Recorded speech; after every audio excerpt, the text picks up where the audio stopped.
Olá, tudo bem? Espero que sim. Sou aluna da Faculdade Luciano Feijão.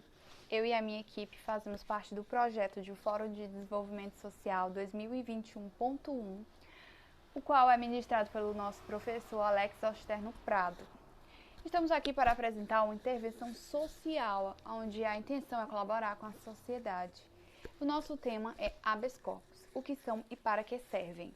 A equipe é composta por 5 alunos. Lauane, eu, que fiquei responsável pela parte da introdução, né? A apresentação da equipe, do tema, também sobre o que são remédios condicionais, o que significa habeas corpus, o que o habeas corpus visa proteger, qual a natureza do habeas corpus. Daí vai chegar o Hugo falando sobre a previsão legal condicional, quando se usa o habeas corpus, a parte da gratuidade, no Código Penal, também tem a parte da coação ilegal, quem pode impetrá-lo. Daí vai chegar também o Gabriel, nosso colega Gabriel, quem são os nomes envolvidos em um habeas corpus, ele vai falar sobre isso aí, paciente, impetrante, impetrada, coator, detentor. E depois vai chegar a Chiara, que vai falar sobre os tipos de habeas corpus, liberatório, preventivo, e o Alan vai falar sobre como fazer um habeas corpus. Elementos essenciais, decisões, modelo, enfim. Espero que vocês gostem, viu? E vamos lá, né? Primeiramente, eu gostaria de destacar que o nosso objetivo aqui é apresentar para vocês a importância do habeas corpus como garantia constitucional das liberdades individuais de locomoção. O direito de ir e vir, contra prisões arbitrárias e expor como usá-lo na prática. Agora vamos para a parte do o que são remédios condicionais. Remédios condicionais, ou garantias fundamentais, são instrumentos disponíveis aos cidadãos para impedir ilegalidades e abuso de poder que prejudiquem direitos e interesses individuais. São eles habeas corpus, habeas datas, mandado de segurança, ação popular e mandado de junção. Mas afinal, o que significa habeas corpus? É uma expressão latina que significa que tenhas o corpo, bastante usada nos julgamentos na Idade Média. Sobre a parte do o que o habeas corpus visa proteger. Hoje, o habeas corpus é uma ação judicial que tem como finalidade resguardar o direito à liberdade de ir e vir, quando ameaçado por prisões, de algum modo ilegais. E, por fim, da minha parte, qual a natureza jurídica do habeas corpus? Então, a doutrina considera o habeas corpus uma ação judicial, embora o Código de Processo Penal é tratado como recurso, né? Se trata de uma ação popular que pode ter natureza cautelar, constitutiva ou declaratória. Enfim, beijo, vamos para o restante.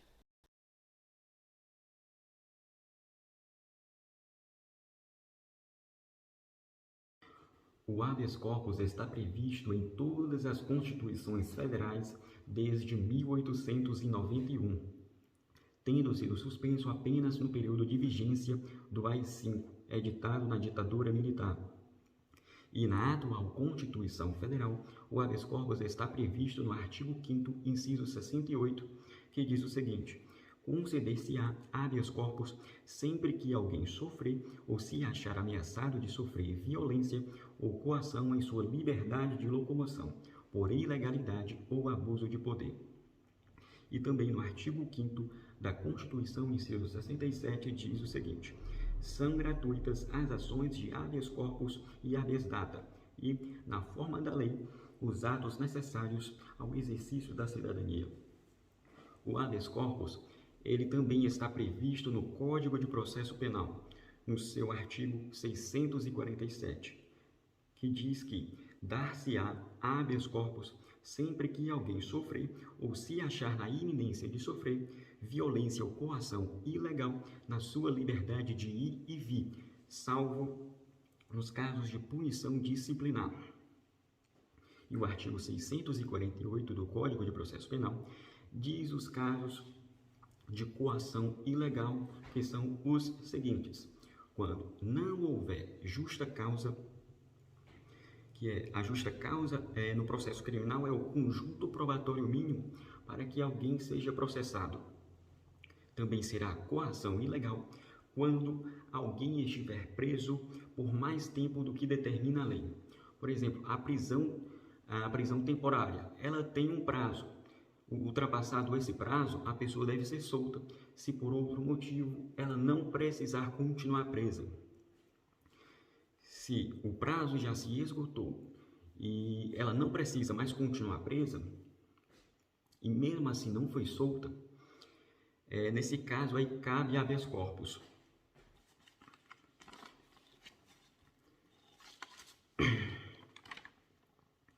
E quando quem ordena a coação não tem competência para isso, essa é uma coação ilegal. Quem ordena coação à liberdade de locomoção deve ter competência para isso. Por exemplo, o Ministério Público ele pode pedir a prisão de alguém, mas não pode ordenar a prisão de ninguém. Ele não tem competência para isso.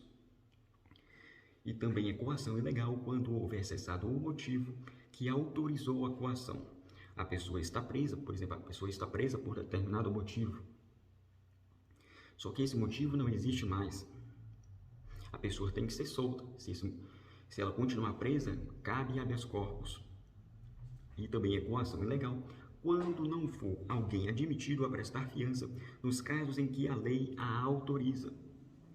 Por exemplo, uma pessoa comete um crime em que a lei admite a fiança e ela cumpre todos os requisitos da fiança, mas a autoridade não arbitra a fiança e a pessoa continua presa. Nesse caso, cabe habeas corpus. Também cabe habeas corpus quando o processo for manifestamente nulo. E também quando extinta a punibilidade. Punibilidade é o direito de punir do Estado que deve ser exercido dentro de um período de tempo. Se uma pessoa está sendo processada criminalmente por um fato criminoso já prescrito, ou seja, o Estado não pode mais puni-la. Por que continuar o processo contra ela? Então, nesse caso, cabe habeas corpus. E também no Código de Processo Penal, no artigo 654, diz que o habeas corpus poderá ser impetrado por qualquer pessoa, em seu favor ou de outrem, bem como pelo Ministério Público.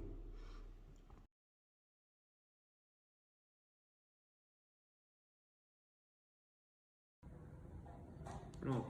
Boa tarde, meu nome é Gabriel, faço parte do grupo de Fórum de Desenvolvimento Social. Nosso tema escolheu para falar sobre o habeas corpus, um remédio constitucional previsto na Constituição de 88 da nossa Carta Magna. Bom, os outros integrantes do grupo falaram sobre o que seria o habeas corpus, como seria utilizado, sua previsão legal, e eu vou demonstrar um pouco mais de quem são os sujeitos de um habeas corpus, quem é o impetrante, quem é paciente, quem é impetrado, autoria e detentor da ação. Ou seja, a gente vai começar primeiramente com o que? O paciente. O paciente seria aquele beneficiário do habeas corpus, ou seja, o habeas corpus ele está para promover o direito de locomoção, ou seja, resguardar o direito de liberdade do indivíduo. Ou seja, então, ele se torna um paciente, por conta de ser um remédio constitucional. Podemos dizer que o impetrante nem sempre vai ser o paciente. Pode ser qualquer pessoa legitimada com capacidade postulatória. O que seria capacidade postulatória? Seria ajuizar em juízo a ação presente. Neste caso, o impetrante ele pode ser tanto o paciente, o beneficiário que está sofrendo o cerceamento de direito de locomoção, ou seu advogado particular, um defensor público. Temos algumas exceções em que o Ministério Público pode impetrar E temos a exceção de que o tribunal ou o juízo pode impetrar também, no caso que está resguardado no Código de Processo Penal, no artigo 654, parágrafo 2º, onde ele traz a hipótese de que o juiz e os tribunais poderiam impetrar o habeas corpus, se tornando também parte da impetração. A parte impetrada seria o quê? A autoridade em que é dirigido o pedido, ou seja, seria a legitimidade passiva, a coautora, que é a pessoa que está, o órgão, a autoridade pública, a autoridade particular, que está cerceando esse direito de locomoção. Podemos dizer que o habeas corpus é competência para ser julgado na autoridade superior àquela que determinou a sua coação. Ou seja, se o juiz determinou, quem vai julgar seria o Tribunal Superior. Se o tribunal cerceou o direito de locomoção, não apreciando, quem vai julgar é o presidente do STF. E por assim vai dizendo.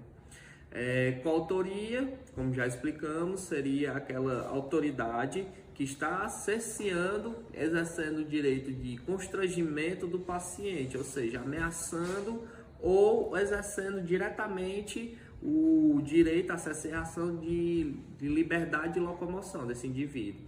O detentor seria aquela autoridade ou pessoa que está detendo o paciente. No caso, poderia ser uma autoridade policial pública.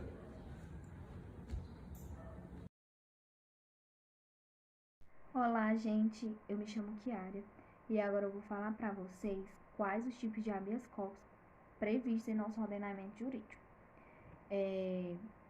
Lembrando que esse tipo de remédio constitucional é gratuito e está previsto na nossa Constituição Federal, em seu artigo 5º, tá certo? Então vamos lá, nós temos dois tipos, o preventivo e o repressivo. O preventivo, como o próprio nome já diz, é a fim de prevenir. Mas prevenir o quê? Prevenir uma ameaça de prisão. Qualquer indivíduo que esteja ou sentir-se com seu direito de locomoção ameaçado, ele pode impetrar um habeas corpus preventivo. O objetivo desse habeas corpus é obter um documento chamado salvo-conduto, tá certo? Já o habeas corpus repressivo, ou liberatório, como é chamado, ele é para aquele indivíduo que já encontra-se preso. Esse, sem dúvidas, é o mais usado. Pode ser associado também à palavra liberdade, porque é para aquele indivíduo que já encontra-se com a sua liberdade de comoção coagida. E o objetivo desse habeas corpus é obter um documento chamado alvará de soltura, o que trará a liberdade do indivíduo novamente, tá certo? Vale ressaltar aqui que não há necessidade de um indivíduo ter capacidade postulatória.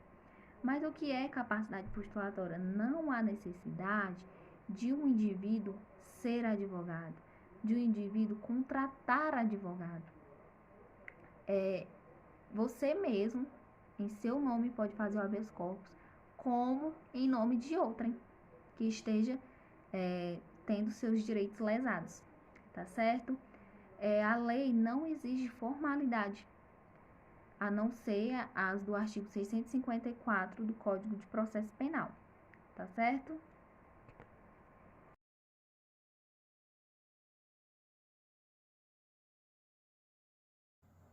Bom, pessoal, eu me chamo Alan Cisne e eu fiquei com a última parte da questão dos habeas corpus.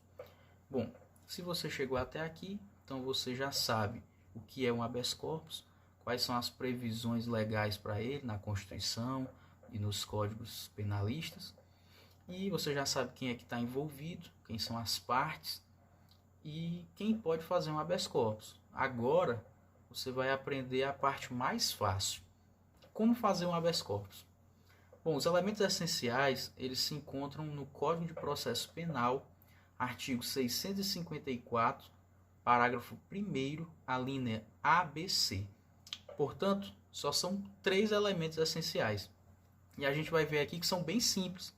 Então, o primeiro elemento essencial é o nome da pessoa que está sofrendo a ameaça ou que já se encontra presa. O segundo elemento essencial é a declaração da espécie de constrangimento. O que é isso? Você vai explicar o que aconteceu e o que estava envolvido naquela prisão e as razões pelas quais você acredita que aquela prisão foi indevida, foi ilegal. É óbvio, né? O terceiro elemento que deve estar lá é a assinatura do impetrante, que no caso aqui seria a sua assinatura, enquanto alguém que está redigindo o documento. Então, quem estiver redigindo o habeas corpus vai colocar a sua assinatura lá. Pode ser a própria vítima, pode ser você, pode ser qualquer um terceiro, né? Então, como a gente já viu anteriormente, qualquer pessoa pode impetrar um habeas corpus.